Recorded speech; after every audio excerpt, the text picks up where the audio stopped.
So what motivated you to become a doctor? Well, it was actually my grandfather who was a medical doctor. He was a family practice doctor, GP, and having been with him and around him, he was a tremendous influence. And that's really what made me eventually decide, yeah, this is what I want to do. When you say tremendous influence, what was it about it? Just the fact that he was able to help people?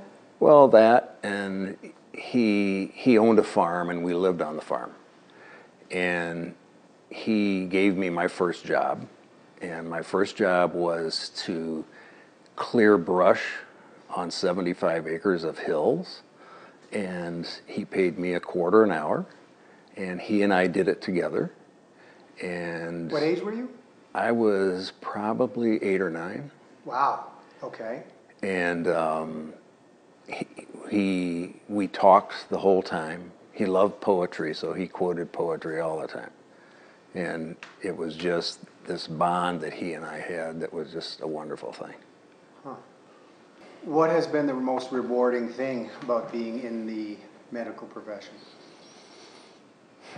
Most rewarding thing?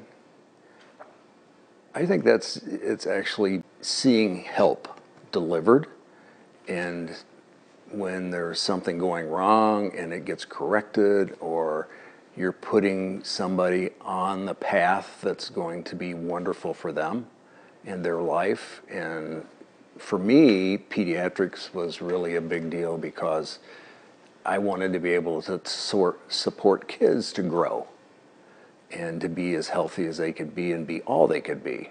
And I feel that now, with what I do today, I'm much more capable of doing that than I did before.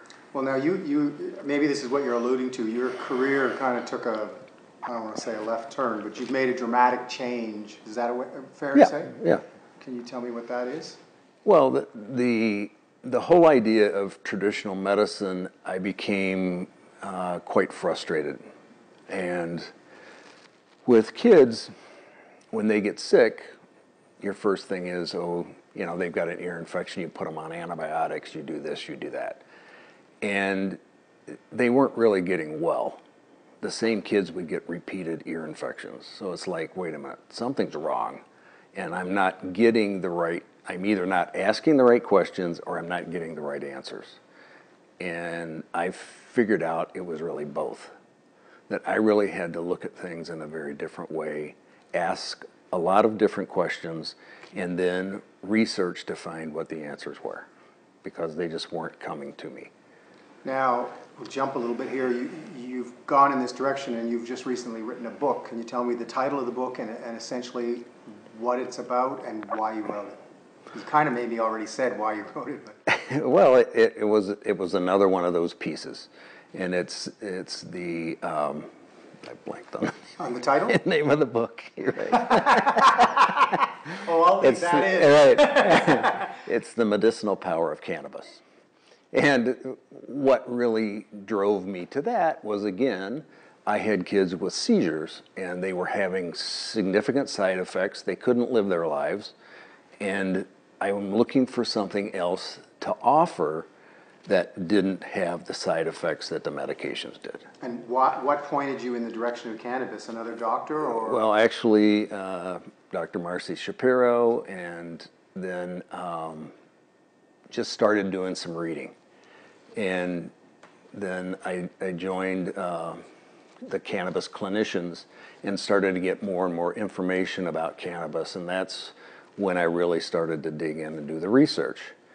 And then I did a presentation at an autism conference, and the head of that, Terry Arenga, she sort of coerced me and said, you need to write a book. And she made some arrangements, and there was a publishing company that wanted that information because it's really becoming a bigger deal, and more people are asking about it and wanting to know about it. So that's really was the impetus. Now, is there any connection between the fact that you're writing a book on cannabis and doing things with cannabis and the fact that you moved to California? Do those have anything to do with each other? No, not really. the thing with seizures was going on when I was in Wisconsin, and I was starting to look for something at that point. And then as things turned out, I ended up moving to California. And then because of medicinal marijuana here, that made it more available and more information was available to me than there was where I lived before. Now, I said something to you before we did this interview, something about is cannabis a wonder drug or whatever. How would you describe its potential? Well, I think cannabis has a potential to help a lot of issues. It is not a silver bullet. It's not a cure-all. It's not something that will fix everybody and everything. And then the other big piece is understanding the pieces, the cannabinoids, which make up cannabis, and what each one of them does and how it interacts with other things so that you can try to tailor what you're doing to the best for that patient. Okay. Aside from what you do for a living, what's your favorite thing to be doing? Reading and learning more about quantum physics. Quantum physics. Yeah. And then really, I think trying to look at what are the things that I can learn that may help my patients. So your hobby is learning? Yes, okay. My hobby is learning. If you could sit on a bench and chat for an hour with anyone from the past or the present, who would you like to chat with? Tesla. I would love to talk to Tesla. As would many people. Any opening questions for him? Well, I would sort of like to know what started him down his path. And what were the first pieces that he sort of discovered that triggered this connection and this opening? I think, you look at Tesla, you look at Einstein, they're big thinkers and they're out of the box. And that's really a piece of it. You can't be in the box and make the discoveries that they made. And what was it that sort of triggered him to start to think the way he thought and ask those questions? And then how did he get the answers? And then I think you told me you were using a piece of equipment. You mentioned scalar waves, which I think is also Tesla. Right. So tell me a little bit about how Tesla figures into the medical profession. Well, I think what's going to happen is there is so much in quantum physics that now needs to be applied to the physical body in the medical profession. Learning that, number one, cells communicate by light. It's not just DNA, that it's all energy. And everything a cell does is based on energy. So obviously that is a big deal. We haven't gotten to that point yet in regular medicine. We're still thinking of our bodies as a machine, and this part goes bad, you take it out. This breaks down, you get rid of that. The idea is, energetically, how can you fix that or prevent problems? Can you go at this in a whole different paradigm of if we can build health and create health, then you're going to have less illness down the line because you're starting from scratch with building health. With this different methodology than the regular medical profession, with what you've been doing, have you got some successes you can tell me about in a general sense? Well, within the first week of having the machine, we had a gentleman that came in. He was like in a wheelchair. He couldn't walk. And he'd seen quite a few physicians. They're giving him steroids. They're doing all this stuff. And so the idea was, what's going on to figure that out? Well, he'd had all these medical tests done, and nothing really came up. So I decided we're going to do a scan on him, and it reads energy and all the energy in your whole physical being. So it reads not only the physical, but it reads mental and psychic in your whole etheric field. So it will tell you whatever is in there and moving around. Well, when we did that, one of the things it started to point to were some viruses, some parasites, and those organisms can cause arthritis and joint issues. So we started the remedy from the scan, which then we did some supplements. he came back in a month, and when he came back in a month, he was in a walker. So then we do another scan, we see what's in that, we do the next remedy, we do the supplements, we change a few things. And he comes back again in a month, and he's got a cane. So we do the scan again, we look at what's coming up, what's going on, we work with that, we sort of go, okay, this is the direction we're heading. And when he came back the next month, he came walking in carrying his daughter. So it was a whole different piece of, what's going on. You're reading the energy of everything in his field. So you can get an assessment that's totally different than anything typically you can get out of blood work. Wow. So that's got to feel amazing to take someone from that stage to the other. Yeah, it was quite amazing. And so, I think that's the potential that's there of using energy.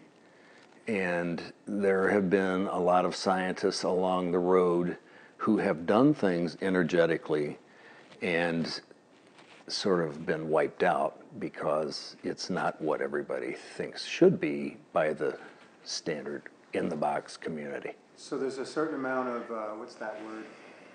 Being a rebel? What would you call what is necessary to? I don't really see it as being a rebel. Okay. I see it as asking scientific questions and looking for answers and then following the answers. If you're going to ask questions, then you have to follow the answers. And they lead you sometimes places it's not the normal to go. And if you believe what's happened, then you sort of have to go there. And you have to see where that takes you. So I think from a point of science, it's not really being a rebel, it's being a true scientist. Of asking the questions, finding the answers, and then moving to ask new questions and move along. Okay. Do you have a motto, words you live by? And they don't have to be specific, but a feeling of something that helps you guide your life, if you will? I think live, love, and laugh are my 4 favorite things. I know it's only 3, but to me, living that then is the big one. Okay. Is that always been something you've known, or is this something you've been picked up along the way? I picked it up along the way, but it came from seeing a lot of people live their life and seeing, were they happy? Did they feel good about their lives? And to me, those are the things that when you make them yours, it's like you can hear things and we talk about those words. But to me, when you make them yours and that's what you're living, then they're your words. Is there any way you can tell me how does that manifest in your life when you say that? Is there, maybe it's about the balance of your life or the people you have around you? Well, I think that's a big piece of Betsy and I and what our relationship is based on and in. And that's how we live our lives. We love to have fun. We love to laugh. And we just live that. We were just talking about what brings you joy, and this is a question it's usually my last question we'll see, is the name of the vlog that Lee and I are doing is called Amplified Life. And I ask people what do they think it means what does it mean to you to be living an amplified life? Well, you're living to the fullest you can live. And it's that love, live, laugh, and it's to the fullest it can be, and it's in every moment of every day. And to me, that's what makes life so much fun, is being in this moment and knowing that I'm getting as much out of this moment as I can. And when I'm at work, seeing patients, I'm doing the same thing there. I'm giving them the most I can give them. And the more I can learn, the more I can give them. So it's just that whole piece of being in the now, as full as you can be in the moment. do you think is your most marked characteristic? What I say to people is maybe someone else would be describing you. Oh, do you know John? He's most... Probably quiet. Would probably be the biggest thing. Because I love to listen. And to me, that's an important skill to have. In what I do, I have to listen. And it's through listening that you get keys to what this person really is asking and what they need. So listening and quietness and that stillness. And the quietness is not necessarily related. It's not a shyness. No, I don't see myself as shy at all. I just see myself as sort of analyzing things as they're moving along, and then as things hit me, then I'm going to contribute when I feel I have something that's worthy to contribute. What trait do you most admire in others? I would say probably persistence. That those who are persistent do prevail. What trait of your own do you most value? I think that I am persistent. Okay. I ask questions. If I don't know the answer, I'll go find the answer. And like I tell the patients, I don't know everything.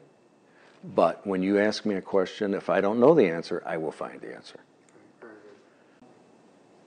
What is your greatest extravagance? Probably wine. That's probably my greatest extravagance. That's a good one, though. What do you consider to be your greatest achievement thus far?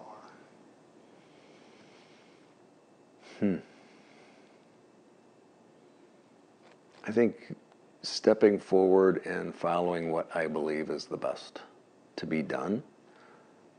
And that's sort of my guideline. If it's the right thing to do, then that's what I'm going to do.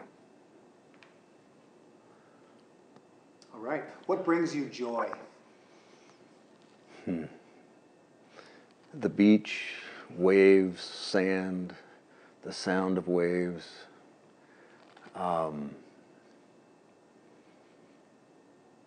Walking, holding Betsy's hand on the beach brings me a lot of joy and happiness and sort of a sense of fulfillment.